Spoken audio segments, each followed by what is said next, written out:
መንፈሳዊ ውጊያ ተከታታይ ትምህርት ክፍል 2 ጠላትህን እወቅ ስፍራህን ያዝ። ኤፌሶን ምዕራፍ 6 ከ10 እስከ 13፣ ሁለተኛ ቆሮንቶስ ምዕራፍ 10 ከ3 እስከ 6፣ ኢሳይያስ 37 ከ21 እስከ 23፣ ያዕቆብ ምዕራፍ 4 ቁጥር 7ን ነው ዛሬ ይዤ የምናገረው።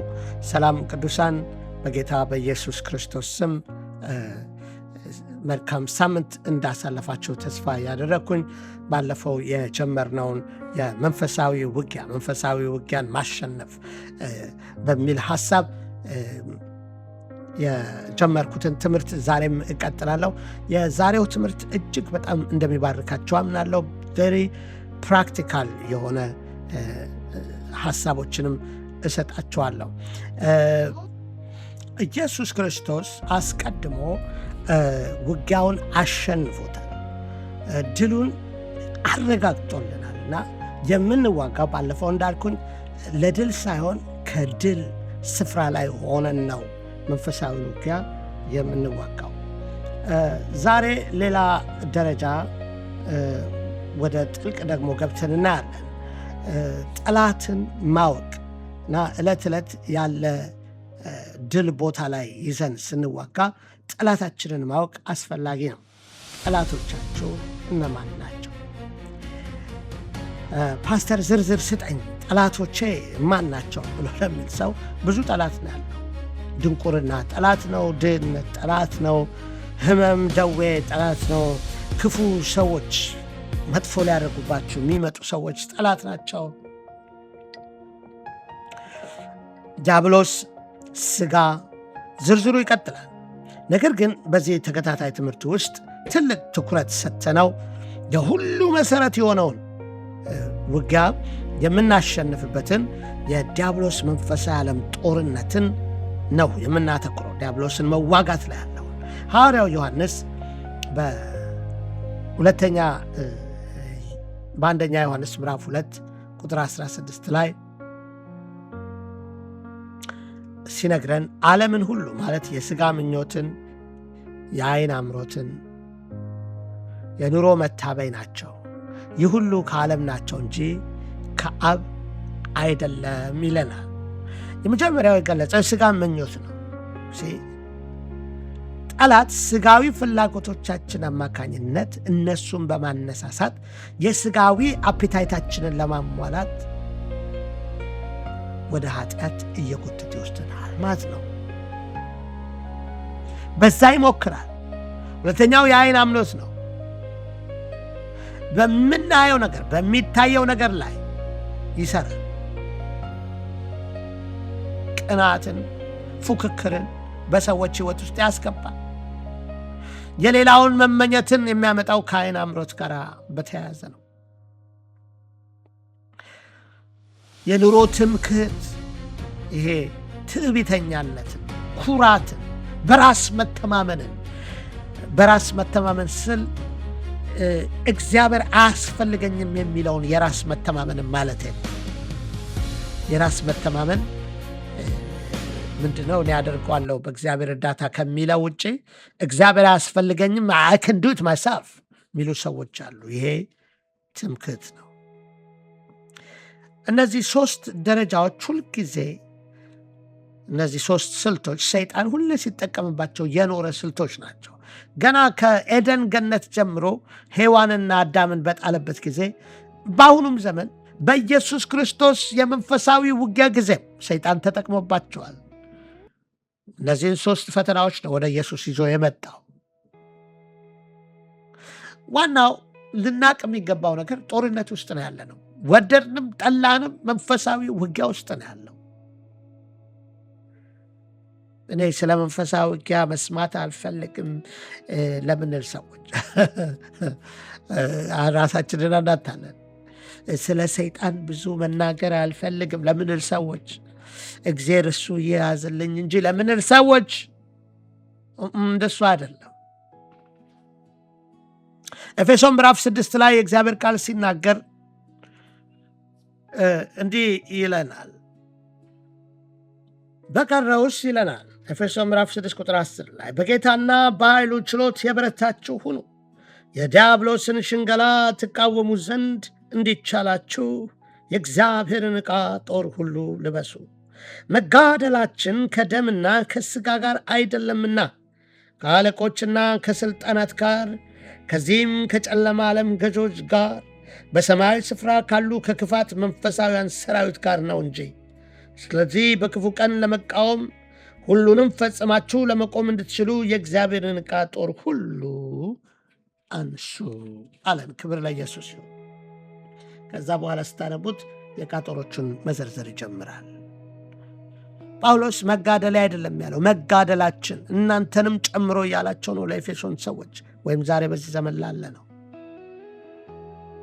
ይሄ የሚጽፈው ስፔሻል የሆኑ መንፈሳዊ ውጊያ ስልትን እናውቃለን ለሚሉ ሳይሆን ለእያንዳንዱ አማኝ ውጊያ ውስጥ እንዳለ በማስገንዘብ ሊይዘውና ውጊያውን በድል እንዲቀጥል በአሸናፊነት እንዲቀጥል የሚያደርገው አሸናፊነት ፖዚሽኑን ይዞ እንዲቆይ የሚያደርገውን ስልት እየነገረው ወይም እየነገራቸው ነበር። ቢፈልጉም ባይፈልጉም፣ ቢሰሙትም ባይሰሙትም፣ ቢሰማንም ባይሰማንም፣ ሐሳቡ ቢያስደስተንም ባያስደስተንም በመንፈሳዊ ውጊያ ውስጥ እንዳለን ልናውቅ ይገባል ማለት ነው። መንፈሳዊ ጦርነት ውስጥ ናችሁ።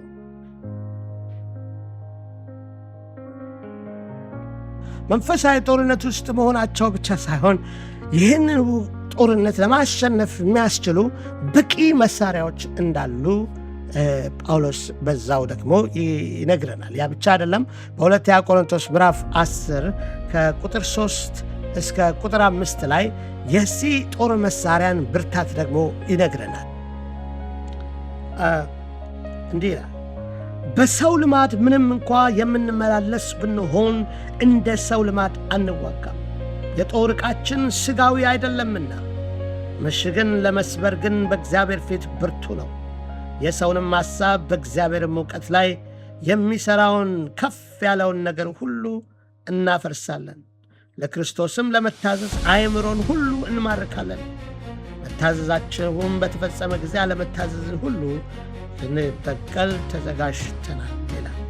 ምንም እንኳን እንደ ሰው ልማድ ብንመላለስ እንደ ሰው ልማድ አንዋጋም። መዋጊያችን፣ መሳሪያችን ምሽግን ሁሉ ለማፍረስ በእግዚአብሔር ፊት ወይም በእግዚአብሔር ዘንድ ብርቱ ነው አለ። ሃሌሉያ። እዚህ ስፍራ ላይ ይሄ በእግዚአብሔር ዕውቀት ላይ የሚነሳውን ሁሉ አለ። ስለ ጠላት ዴፊኒሽን ልሰጣችሁ ነው። ጠላታችን ማን ነው ለምንለው በአንድ ቃል በእግዚአብሔር ዕውቀት ላይ የሚነሳውን ከፍ ያለውን ነገር ሁሉ ጠላታችን ነው። በእግዚአብሔር ቃል ላይ የበላይ ነኝ የሚል ሁሉ ሰይጣን ይሁን፣ ሕመም በሽታ ይሁን፣ የሐኪም ሪፖርት ይሁን፣ ፍርሃት ይሁን፣ የሰዎች አስተያየት ይሁን፣ ምንም አይነት ድምፅ ቢሆን እግዚአብሔር ሊረዳ አይችልም። እግዚአብሔር ሊያድንህ አይችልም። ከዚህ የሚያወጣ የለም የሚል ድምፅ ሁሉ ያ ስትሮንግ ሆልድ ነው። ያንን የምናፈርስበት የጦር መሳሪያ ነው። ዛሬ ታጥቃችሁ የምትሄዱት ምሽግ ሁሉ ይፈርሳል። ሃሌሉያ። መጽሐፍ ቅዱስ በብሉይ ኪዳን ይህንን በደንብ የሚገልጽልን ታሪክ እናገኛለን። በ701 ክርስቶስ ከመምጣቱ በፊት ማለት ነው ዲሲ ቢሲ ቢፎር ክራይስት ኢሳይያስ ምዕራፍ 36 ላይ ሰናክሬም የተባለ የሶርያ ንጉሥ ነበር እና ይህ የሶርያ ንጉሥ በጊዜው ሀያላን ከሚባሉት ሀገሮች ዋናው ቁንጮ ዛሬው አሜሪካ እንደምንለው። ከዚህ የተነሳ ይህ ሰናክሬም በጣም የሚታበይ ነበር እና ዓይኑን በኢየሩሳሌም ላይ ጣለ። በኋላ ወደ ኢየሩሳሌም ሳይኮሎጂካል የሆነ መንፈሳዊ ውጊያን የሚቀሰቅስ ሐሳብ ሲዋጋቸው ሳይኮሎጂካሊ ሲዋጋቸው እናያለን። በኢሳይያስ 36 ላይ ሄዳችሁ ብታነቡ ክፍሉን በጊዜ ስታገኙ እኔ ዋና ሐሳቡን ነው ልነግራችሁ ፈልገው ይሄን ነው የሚነግራችሁ እና በኢሳይያስ 36 ላይ ከ18 እስከ 20 እንደዚህ ይለናል። ሕዝቅያስም እግዚአብሔርን ያድነናል ብሎ እንዳያታልላችሁ ተጠንቀቁ። በውኑ የአሕዛብ አማልክት አገሮቻቸውን ከአሦር ንጉሥ እጅ አድነዋቸዋልን? የሐማትን የአርፋድ የአማልክት ወዴት አሉ? የሴፍራውያም አማልክት ወዴት አሉ? ሰማርያን ከእጄ አድነዋታልን? እግዚአብሔር ኢየሩሳሌምን ከእጄ ያድን ዘንድ ከእነዚህ አገሮች አማልክት ሁሉ አገሩን ከእጁ ያዳነ ማን ነው እያለ እግዚአብሔርም እንኳን አያድናችሁም እያለ ይፎክርባቸው ነበር ማለት ነው ሰናክሬም። ሕዝቅያስ ደብዳቤውን ሲያገኝ ወደ እግዚአብሔር ቤተ መቅደስ ገባና ሕዝቅያስ ሰናክሬም የላከለትን ደብዳቤ በእግዚአብሔር ፊት ዘረጋው። ተመልከት አለ እግዚአብሔር፣ ተመልከት አለ በቃ ወደ እግዚአብሔር። እዚህ ነው ዳዊትም አለ በቃ ዓይኖቼን ወደ ተራሮች አነሳው፣ ረዳቴ ሰማይና ምድርን ከሠራ ከእግዚአብሔር ዘንድ ነው። በቃ አነጠፈው በእግዚአብሔር ፊት። እግዚአብሔርም ሊረዳ አይችልም የሚል ሁሉ፣ እግዚአብሔር እንኳን ሊያድን አይችልም የሚል ሁሉ ያ ጠላት ነው፣ ጠላት ነው። ከእግዚአብሔር ቃል በላይ ሆኖ ከእግዚአብሔር ኃይል በላይ ሆኖ ራሱን ሊያገን የመጣ ሁሉ። ሰናክሬም ልክ ያንን ካደረገ በኋላ ሲጸልይ በእግዚአብሔር ፊት አነጠፈውና በኋላ ነቢዩ ኢሳይያስ መልእክት አመጣለት። በምዕራፍ ምን አይነት መልእክት ነው ያመጣለት? ቬሪ ፓወርፉል የሆነ ከእግዚአብሔር የሆነ መልእክት ይዞለት መጣ። ከምዕራፍ 36 ነበር የጸለየው። ምዕራፍ 37 ላይ ሄደን ስናነብ ከጸለየ በኋላ ሕዝቅያስ ኢሳይያስ ይህንን መልእክት ሰጠ። የአሞጽ ልጅ ኢሳይያስ እንዲህ ብሎ ወደ ሕዝቅያስ ላከ። የእስራኤል አምላክ እግዚአብሔር እንዲህ ይላል፣ ስለ አሦር ንጉሥ ስለ ሰናክሬም ወደ እኔ የለመንከውን እግዚአብሔር ስለ እርሱ የተናገረው ቃል ይህ ነው። ድንግሊቷ ጽዮን ልጅ ቀላል አድርጋሃለች፣ በንቀትም ስቃብሃለች። ኢየሩሳሌም ልጅ ራሷን ነቅንቃብሃለች። የተገዳደርከው የሰደብከውስ ማንን ነው? ቃልህንስ ከፍ ከፍ ያደረግክበት ዓይንንስ ወደ ላይ ያነሳው በማን ነው? በእስራኤል ቅዱስ ላይ ነው ብሎ ይህንን መልእክት ኢሳይያስ ላከው። የጽዮን ልጅ ራሷን ነቀነቀችበት። ይሄ ነው መንፈሳዊ አቋም።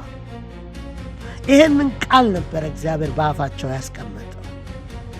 ኮንፊደንስ፣ በእግዚአብሔር ላይ መተማመን፣ የሚፎክረውን የጠላትን ፉከራ እግዚአብሔር አያድንህም ያለውን የዛን ጊዜ የጦር ዕቃቸውን የእምነት ጋሻቸውን አነሱ።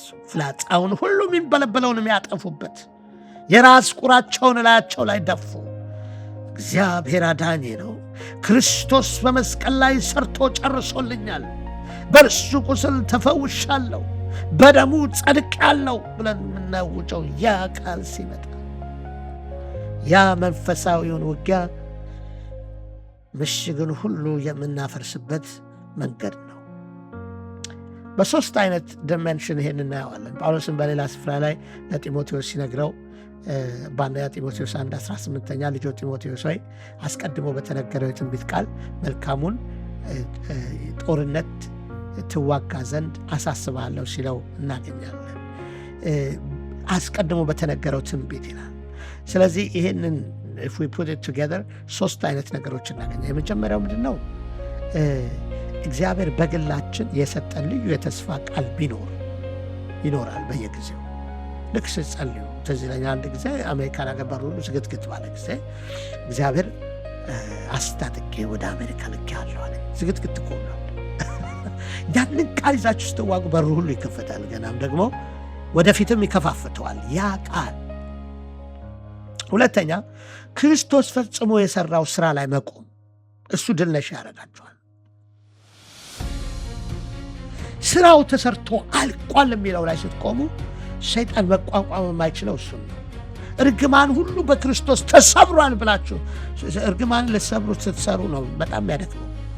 ግን ተሰርቶልኛል፣ የአብርሃም በረከት ወራሽ ነኝ፣ ተደርጌያለሁ የሚለው ጻድቅ ተደርጌያለሁ፣ የእግዚአብሔር ልጅ ተደርጌያለሁ። አሜን። ሰይጣን ያን በፍጹም ሊቋቋም አይችልም። በክርስቶስ ስራ ላይ ያለቀውን በስራው የተገኙትን ድሎች ይዛችሁ ስትቆሙ ሊቋቋም አይችልም። ሶስተኛ ይሄ 66ቱ መጽሐፍት ልክ ኢሳይያስ 66 ቻፕተር ነው ያለው፣ ምዕራፍ እስከ 39 ያለው ጃጅመንት እግዚአብሔርን ህግጋት የሚናገር ሲሆን ከዛ 27ቱ እንደ አዲስ ኪዳን 27 መጽሐፍት ነው ያሉት። አዲስ ኪዳን ልክ ደንበኛ ፒክቸር ነው የሚመስለኝ። በቃ የኢሳይያስ መጽሐፍ አወቃቀር ሆል ታሪክ ነው የሚነግረን እና ኢየሱስ ይህ እነዚህን ቃላቶች ተጠቅሞ ነው ዲያብሎስን በምድረ በዳ ያሸነፈው።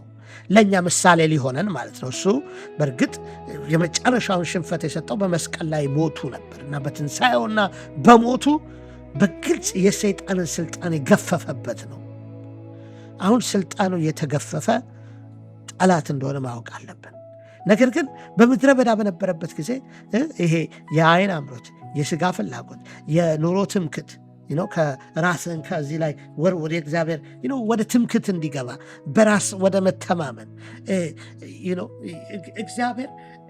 እግዚአብሔር ሰይጣን እኛን ዳይሬክት አያደርገንም። እንዲህ አርግ ብሎን የምናደርገው የለም። እኛ we don't prove to him እግዚአብሔር እንደሚለን ነው የምናደርገው። ስለዚህ ኢየሱስ ክርስቶስ ሁሉ ይቃወመው ነበረ ሰይጣንን።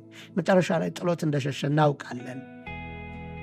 ያ እንዴት መዋጋት እንዳለብን የሚያሳይ ነው። ስለዚህ ጢሞቴዎስንም በተነገረለት የትንቢት ቃል መሰረት እንዲዋጋ መንፈሳዊ ውጋ፣ ትንቢት ራሱ ለውጊያ መጠቀሚያ ነው። የመንፈስ ሰይፍ ነው፣ የምትወጉበት ነው ጠላትን።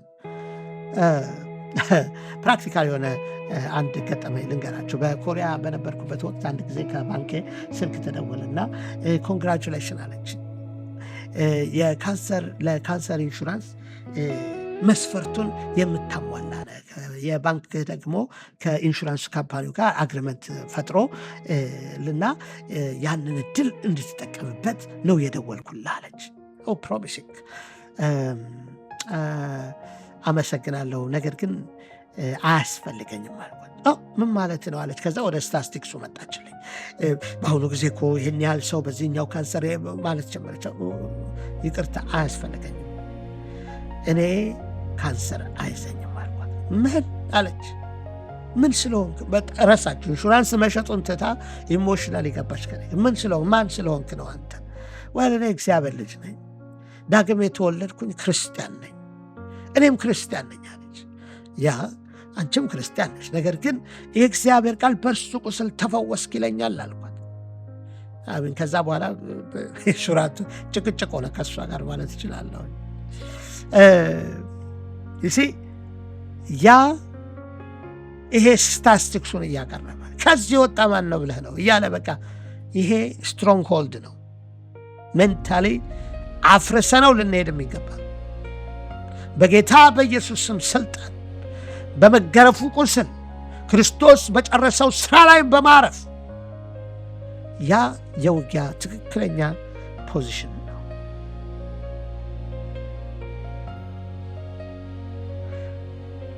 ሐዋርያው ያዕቆብ ሲናገር በያዕቆብ 4 ከቁጥር 7 እስከ 8 ሄደን ስናነብ ወደ እግዚአብሔር ቅረቡ አለ፣ እሱም ወደ እናንተ ይቀርባል። ዲያብሎስን ግን ተቃውሙ፣ እርሱም ከእናንተ ይሸሻል። የመጀመሪያው ሪስፖንሲቢሊቲ ወደ እግዚአብሔር ቅረቡ፣ እሱም ወደ እናንተ ይቀርባል። እግዚአብሔር ስንቀርበው ይቀርበናል። ወደ እሱ ፕሬዘንስ ውስጥ ስንገባ የእሱ ፕሬዘንስ ይመጣል በኛ ላይ። ዲያብሎስን ግን ተቃውሙታል። ይሄ ስትሮንግ ሆልዱ የምታፈርሱበትን የጦር ዕቃ አንስታችሁ ነው የምትቃወሙት እንጂ እንደው በእኛ ሀገር ምን አባቱ ደግሞ እሱ እንደዚህ አይነት ነገር የለም። ኖ ኖ ኖ ኖ ኖ። የእግዚአብሔርን ቃል ነው የምትጠሩበት።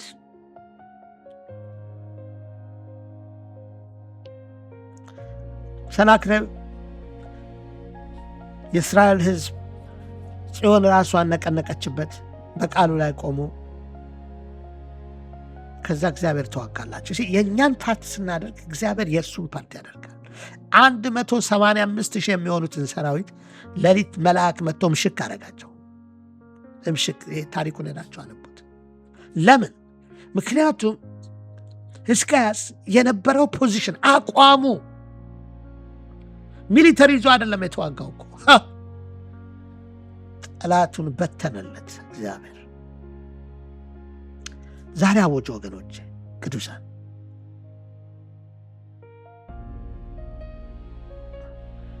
ህልማችሁ አይሳካም የሚለውን ድምፅ ናቁት፣ ራሳችሁን ነቅንቁበት። እንደ ጽዮን ልጅ ጤናህ አይመለስም፣ ከዚህ በሽታ አትወጣም የሚልህን ነቅንቅበት ራስን። ሃሌሉያ። 3 ሚሊዮነር አትሆንም የሚልህ ነቅንቅበት ራስን። ጸሎታ አይመለስም የሚለውን ነቅንቅበት። ኖ ኖ ኖ ኖ ኖ። ያንን አቋም ስንይዝ ዲያብሎስ ይሸሻል፣ ሊቆም አይችልም። የዛሬ 2 ዓመት አልፎታል። አሁን ሆስፒታል ነበርኩና 3 ቀን በህይወቴ ሆስፒታል የገባሁት አንዴ ነው። ለብዙ ዓመታት ሐኪም አይቼ አላውቅም። ለብዙ 10 ዓመታት ለመጀመሪያ ሄድኩት በዛ ነው። እና የብለድ ካንሰር አለብህ አለችኝ ሐኪሟ። እና በሚቀጥለው ቀን የብለድ ካንሰር ምርመራ፣ የሚጨረሻው ምርመራ የቦን ማሮ ቴስት፣ ከምን ምክንያት እንደመጣ ብለድ ካንሰሩ ለማወቅ ማለት ነው። ቦን ማሮ ቴስት እናደርጋለን ብለው ከጀርባ ነው የሚወሰደው አሉ። በሆነ ፕሮሲጀር ልክ እንደ መለስተኛ ኦፕራሽን እንደሚመስል አይነት በትልቅ መርፌ ምናምን አንስቴዣ ተወግታቸው የሚደረግ ነገር ነው። እሱን ትወስዳለህ ብላኝ ለዛ አይ ቲንክ ማክሰኞ ቀን ነው መሰለኝ፣ ለሮብ ቀን ነው። ማክሰኞ ሌሊቱን ስጸልይ ሌሊቱን አደርኩና ጠዋት ሊወስዱኝ ነው። ጠዋት ሲመጡ አይ ከሆስፒታል መውጣት እፈልጋለሁ አልኳቸው። ደነገጡ። 2-3 ዶክተር መጥተው አናገረኝ። ዋናዋ ዶክተር ትሞታለህ አለች። አልሞትም አልኳት። ብሞት ወደ መንግሥተ ሰማይ ነው የምሄደው፣ ግን አልኳት አልሞትም። ለመሆኑ ስንት ፐርሰንት እርግጠኛ ነሽ? 90% እርግጠኛ ነኝ አለች። ብዙ ሊያሳምኑ ይሞከሩ እንድቆይ አልፈልግም አልኩኝ። ሌላ የምትሰጡኝ ነገር ከሌለ እነሱ ከእንትኑ በኋላ ኬሞ ትጀምራለህ ምናምን ነበር የሚሉት። ወጣሁ፣ ወክ አድርጌ ነው ወጣሁት። ከዛ በኋላ አሞኝ አያውቅም።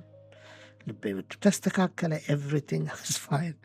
አሜን። ይሄ ሌሊቱን ልክ እንደ ሕዝቅያስ ስጸልይ ውስጥ ይሄ ሁሉ አሁን ምነግራቸው የክርስቶስ ሥራ፣ የእግዚአብሔር ቃል፣ የቃጦሩ መንፈሳዊ ውጊያው ሪል ሆኖ ሲመጣ ቃል ከአንድ ቃል በላይ ያለፈ ነው። ተፈውሰሃል የሚለ የሁሉ ነው። ለማጠቃለያ ወገኖቼ በበሽታ ብቻ አይደለም፣ በሁሉም ነው መንፈሳዊ ውጊያው። ቅድም ብያቸዋለሁ። የዛሬውን ትምህርት ለማጠናቀቅ በጠላት ሁሉ ላይ ልታወጁበት ይገባል። በእምነት ልትቆሙ ተጠርታችኋል። ጦርነቱን ክርስቶስ አሸንፎ ስለጨረሰ እኔም በድል እኖራለሁ የሚለው አዋጅ ከእናንተ ይውጣ። ከዚህ ከያዘኝ ከማንኛውም ነገር እወጣለሁ። ዲያብሎስን እቃወማለሁ፣ ከኔም ይሸሻል። የሚዋጋልኝ ከኔ ጋር እግዚአብሔር አለ። የዕቃ ጦሬን ሁሉ አነሳለሁ ብላችሁ ስትሉ እዛን ጊዜ ጠላት ይበተናል። ሃሌሉያ! ጠላት ይበተናል። ከማንኛውም ሪፖርት በላይ የእግዚአብሔር ሪፖርት ይበልጣል። እያንዳንዱ ምሽግ ይፈርሳል። በቃሉ አሸናፊ ነኝ፣ በመንፈሱ ከአሸናፊዎች ይበልጣለሁ። ሰይጣን ራቅ ከኔ። ወደ እግዚአብሔር እቀርባለሁ፣ እሱም ወደ እኔ ይቀርባል። ራሴን እየነቀነቅኩኝ አትችልም አይሆንም ከሚለው በእግዚአብሔር ሐሳብ ላይ ራሱን ከሚያገስፍ ነገር ሁሉ ራሴን እነቀንቅበታለሁ። ለድሌ እዋጋለሁ። ድሌ ላይ ቆሜ እዋጋለሁ። ኢየሱስ ድሌን ሁሉ አስምሮልበታል። እሱ በጨረሰው ድል ላይ ሆኜ መንፈሳዊውን ውጊያ እዋጋለሁ የሚል ኮንቪክሽን ይኑራችሁ። ምናልባት ኢየሱስ ክርስቶስን የግል አዳኛችሁ አርጋችሁ ካልተቀበላችሁ ይሄ ሰዓት የእናንተ ነው።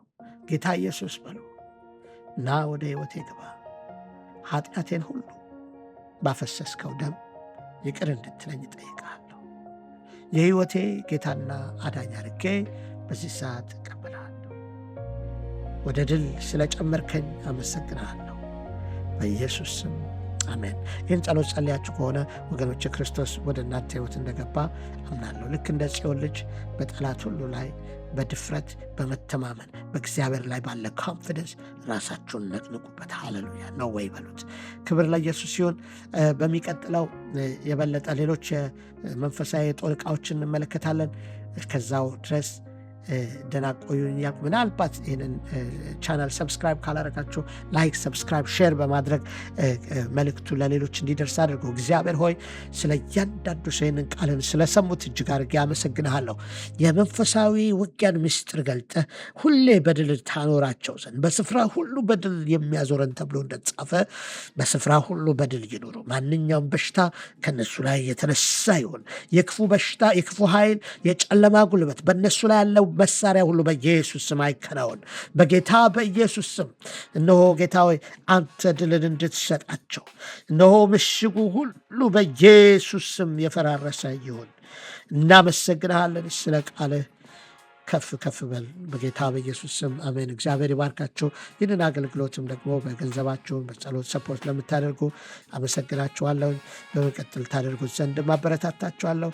መልካም ሳምንት። ደህና ቆዩን።